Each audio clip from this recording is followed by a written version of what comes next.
बिजनौर से हैं शशि जी, स्वागत है आपका। जी मैडम जी नमस्कार। जी नमस्कार मैम। नमस्कार जय हिंद शशि जी, नमस्कार। आपका स्वागत है। सर ये पूछना था, मैंने पहले भी आपसे पूछा था बेटी के लिए, तो 8 साल की है, 9 में चल रही है लगी है, तो सर वो खांसते हुए ऐसे करती है वो, और वैसे खांसती नहीं, आज कुछ खांसती है, खाने का टाइम पर ज्यादा करती सर, ऐसा करती, खाने के टाइम पर ज्यादा होता है। ठीक है ठीक है। तो हाँ, एक घरेलू नुस्खा उसे देकर देख ले बच्ची को, छोटी बच्ची है। ये जो मेथी का दाना तो आप जानते ही, मेथी साबुत जो होती है, इसको पाउडर बना लें और 1 चुटकी या 2 चुटकी मेथी का पाउडर 1 गिलास पानी में उबालें और उसमें 1 चुटकी या आधा चुटकी खाने का सोडा मिला करते हैं, तो इसको मिक्स करके गर्म पानी में, और बच्ची से कहें इसे चाय की तरह पी ले, थोड़ा गर्म हो जो उसको पी सके, रोज़ाना 1 बार पिला दिया करें। मुमकिन है कि बच्चे को फ़ायदा होना मुमकिन है। जी रामपुर से जुड़ गए हैं अगले कॉलर, स्वागत है आपका। हाँ नमस्कार जी। जी नमस्कार सर, आपका नाम क्या है? सुरेंद्र कुमार। जी आपका सवाल। मेरी मिसेस को एक्चुअली में सूखी खारिश आ रही बहुत ज्यादा है। सूखी खारिश, रात खुजली, को रात को भी नींद नहीं आती है। खुजली खुजली कह रहे हैं ना? हाँ खारिश। हाँ, खुजली। जी। अच्छा देखिए, ये जो अलसी आती है ना, अलसी तो सभी जानते हैं, यूपी वाले, चाहे रामपुर के हों चाहे बुलंदशहर के हों, अलसी तो सभी जानते हैं। अलसी खरीदें और उसे साफ़ कर लें, क्योंकि कंकर वंकर बहुत मिला देते हैं। 200-300 ग्राम अलसी ले लें, हल्का सा भूनकर पाउडर बना लें, ठीक है। अब आपको क्या करना है, काफ़ी ज़्यादा मर्ज़ है उनको, रोग ज़्यादा है। ये अलसी का पाउडर बना के रखें, हल्का सा भूनकर, ज़्यादा नहीं भूनना। और एक आता है नमक ज़ैतून, नमक ज़ैतून, ये असली नमक लें जो देखने में नमक जैसा होता है लेकिन नमकीन नहीं होता। 1 चुटकी नमक ज़ैतून और 1 चुटकी खाने का सोडा जो आपके किचन में मौजूद ही रहता है,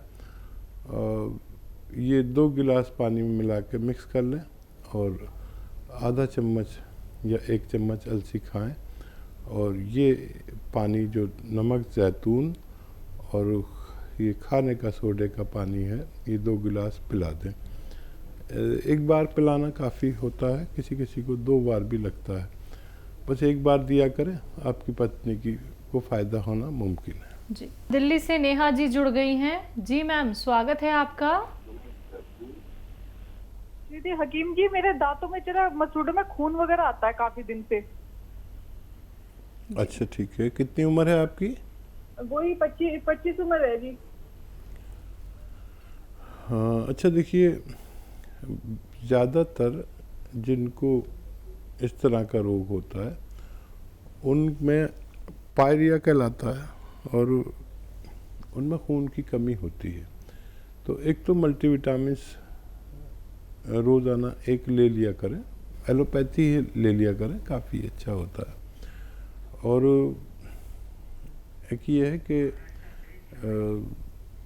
जो खाने का सोडा है 1 चुटकी लें और अपनी हथेली पे रख लें, और ये राई का यानी सरसों का तेल है, 1 या 2 ड्रॉप इसमें ऐसे मिक्स करें और ऐसे अपने दांतों पर ऐसे रब करें, मालिश करते रहें हल्के हल्के ऐसे लेकर, और जो गंदगी आए तो वो आप जो लार आती है उसे ऐसे मुंह लटका के या थूक सकते हैं। ये रोज़ाना 1 बार रात को सोते समय किया करें, और याद रखें कि कुल्ला नहीं करना। आप थूक कितना भी दें लार को, लेकिन कुल्ला किए बगैर आप सो जाएं। ये आप कुछ दिन करेंगे तो आपको फ़ायदा होना मुमकिन है। जी महाराष्ट्र से हैं शाहीन, अगली कॉलर, स्वागत है आपका।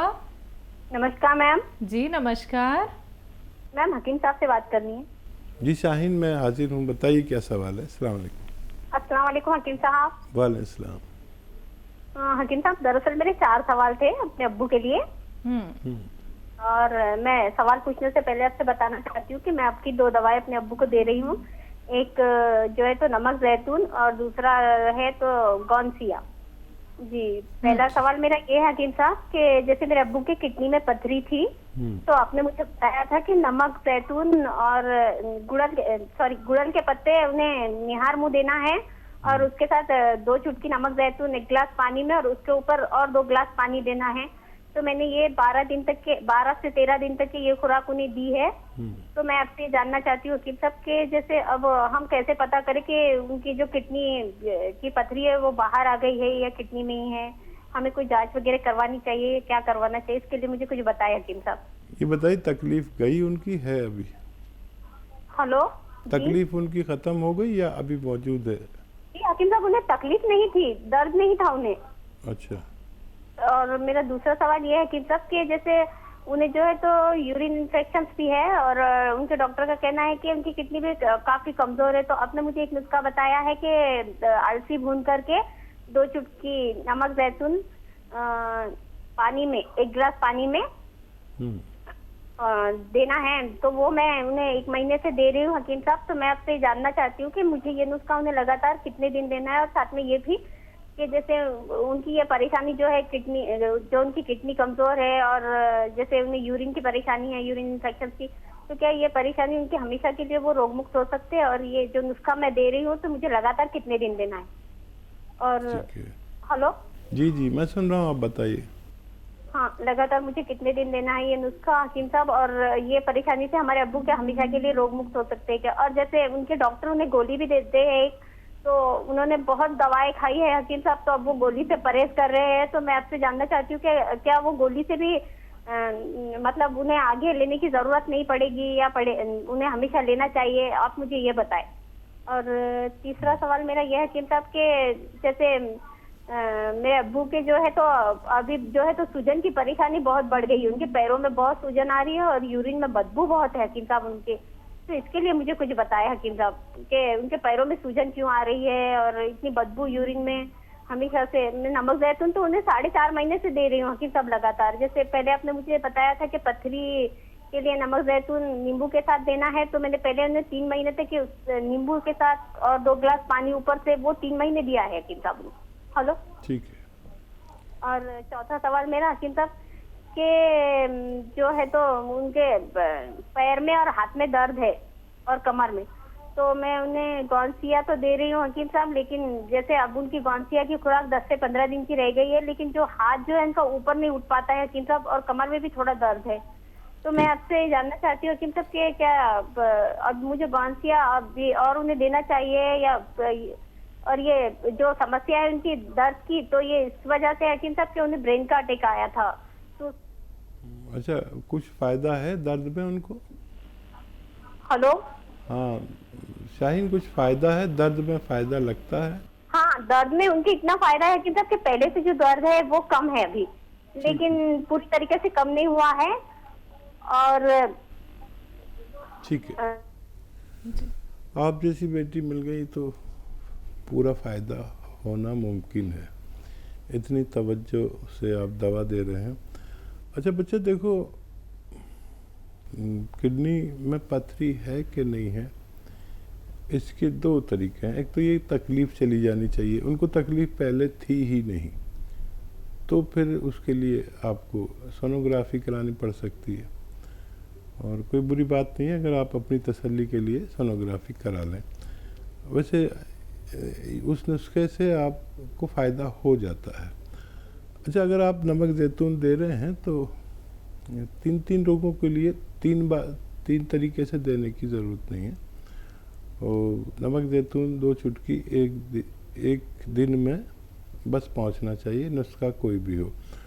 उसके अलावा अगर अलसी है साथ में तो अलसी साथ में खिला दें ना, लेकिन अलसी के साथ अलग और इसके साथ अलग नहीं दे सकते। दूसरा ये कि अगर आपने नींबू पानी, वो जैतून के नमक के पानी में नींबू नहीं मिलाया तो ये गलत किया।